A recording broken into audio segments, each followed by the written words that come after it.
Hi hello അസ്സാം വലൈക്കും എല്ലാവർക്കും എൻ്റെ മറ്റൊരു വീഡിയോയിലേക്ക് സ്വാഗതം. ഇന്ന് ഇതാ നേന്ത്രപ്പഴം കൊണ്ട് ഒരു ഉഗ്ര സ്നാക്കാണ് ഉണ്ടാക്കിയിട്ടുള്ളത്. വൈകുന്നേരം ചായയുടെ കൂടെ കഴിക്കാൻ പറ്റിയ ഒരു നല്ല സ്നാക്കാണ്. അപ്പോൾ ഇതെങ്ങനെ ഉണ്ടാക്കുന്നത് നോക്കാം. അപ്പോൾ ഇത് നമ്മുടെ സ്നാക്ക് ഉണ്ടാക്കാൻ ഞാനിവിടെ 2 നേന്ത്രപ്പഴം എടുത്തിട്ടുണ്ട്. അത് നമുക്ക് ചെറുതായി കട്ട് ചെയ്യാം. അപ്പോൾ ഇതിലേക്ക് വേണ്ടത് അധികം പഴുക്കാത്ത പോലത്തെ പഴമാണ്, നല്ല ഉറപ്പുള്ള പഴമാണ് വേണ്ടത്. അപ്പോൾ ഇതുപോലെ ചെറുതാക്കി കട്ട് ചെയ്തിട്ടുണ്ട്. ഇനി പാനിലോട്ട് 1 ടേബിൾ സ്പൂൺ നെയ്യ് ഒഴിച്ചു കൊടുത്തിട്ടുണ്ട്. ഇതിലേക്ക് നമ്മൾ കട്ട് ചെയ്ത് വെച്ച നേന്ത്രപ്പഴം ഇട്ട് കൊടുക്കുക. അപ്പോൾ നേന്ത്രപ്പഴം ഉണ്ടാക്കുന്ന സ്നാക്കിലൊക്കെ നമ്മൾ ഇതുപോലെ ചെയ്താൽ ടേസ്റ്റ് ഒന്നുകൂടെ കൂടും കേട്ടോ. അപ്പോൾ ഇതുപോലെ നന്നായിട്ടൊന്ന് വഴറ്റിയെടുക്കണം.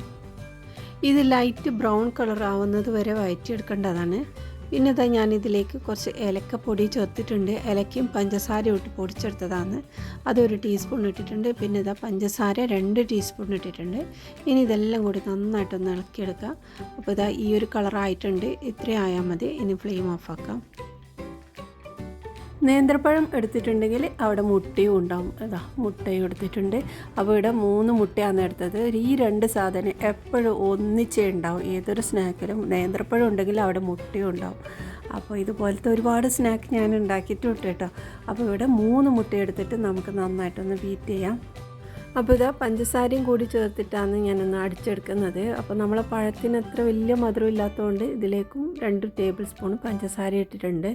ഇനി ഇതെല്ലാം കൂടി നന്നായിട്ട് അടിച്ചിട്ട് നമ്മൾ പഴം കൂടി ഇതിലേക്കിട്ട് നന്നായിട്ടൊന്ന് എല്ലാം കൂടി മിക്സാക്കി എടുക്കണം.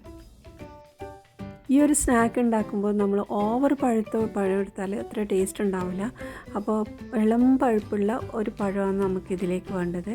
അപ്പോൾ ഇതാ നമ്മൾ ഉണ്ടാക്കുന്ന ഒരു പാത്രത്തിലേക്ക് 1 ടേബിൾ സ്പൂൺ നെയ്യ് ഒഴിച്ചു കൊടുത്ത് ഇതിലേക്ക് അണ്ടിപ്പരിപ്പ് മുന്തിരിയിട്ട് ഒന്ന് ജസ്റ്റ് ഒന്ന് ഇളക്കിയെടുക്കാം.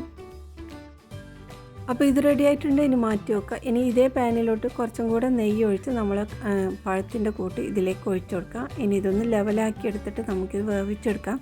അപ്പോൾ ഇതിലേക്ക് നമ്മൾ അണ്ടിപ്പരിപ്പും മുന്തിരിയൊക്കെ ഇതിൻ്റെ മുകളിലേക്ക് ഇട്ട് കൊടുക്കാം. നല്ല ലോ ഫ്ലെയിമിലിട്ടിട്ടാണ് ഇത് വേവിച്ചെടുക്കേണ്ടത്. ഇനി കരിഞ്ഞു പോകുന്നുള്ള ഒരു പേടി ഉണ്ടെങ്കിൽ അടിയിലൊരു തട്ട് വെച്ചിട്ട് അങ്ങനെ ഉണ്ടാക്കാം. കുറച്ചൊക്കെ ആ ഒരു കരിഞ്ഞ ആ ഒരു ടേസ്റ്റ് വരുമ്പോൾ ഈ ഒരു സ്നാക്കിന് അടിപൊളി ടേസ്റ്റാണ് കേട്ടോ. പിന്നെ ഞാൻ ഇതിൻ്റെ മുകളിൽ കുറച്ച് വെളുത്ത എള്ള് ഒന്ന് വിതറി കൊടുത്തിട്ടുണ്ട്. പിന്നെ ഇതാ നമ്മുടെ അണ്ടിപ്പരിപ്പ് മുന്തിരി ഒന്നുകൂടെ ഇട്ട് കൊടുത്തിട്ടുണ്ട്. ഇനി അടച്ച് വെച്ചിട്ട് നമുക്ക് വേവിച്ചെടുക്കാം. അപ്പോൾ ഒരു ഭാഗം വെന്തതിന് ശേഷം വേറൊരു പാത്രത്തിലേക്ക് ഒന്ന് തിരിച്ചിട്ട് കൊടുത്തു. അപ്പോൾ നമ്മൾ സ്നാക്ക് ഇവിടെ റെഡിയായി. നേന്ത്രപ്പഴവും മുട്ടയും ഉണ്ടെങ്കിൽ പെട്ടെന്ന് ഉണ്ടാക്കി എടുക്കാൻ പറ്റിയ ഒരു ഉഗ്രം സ്നാക്കാണ്. അപ്പോൾ ഇത് നമ്മൾക്കിത് കുട്ടികൾക്ക് കേക്ക് എന്നൊക്കെ പറഞ്ഞിട്ട് കൊടുക്കാം. അപ്പോൾ ആ ഒരു ഷേപ്പും നല്ല ചെറിയൊരു പാത്രത്തിലും കൂടി ഉണ്ടാക്കിയാൽ ഈ ഒരു രീതിയിൽ കിട്ടും കേട്ടോ. അപ്പോൾ ഇന്നത്തെ ഈ റെസിപ്പി നിങ്ങൾക്ക് ഇഷ്ടമായിട്ടുണ്ടെങ്കിൽ ലൈക്ക് ചെയ്യാനും ഷെയർ ചെയ്യാനും സബ്സ്ക്രൈബ് ചെയ്യാനും മറക്കല്ലേ. ഇനി അടുത്ത നല്ല റെസിപ്പിയുമായി വീണ്ടും വരാം. ബൈ.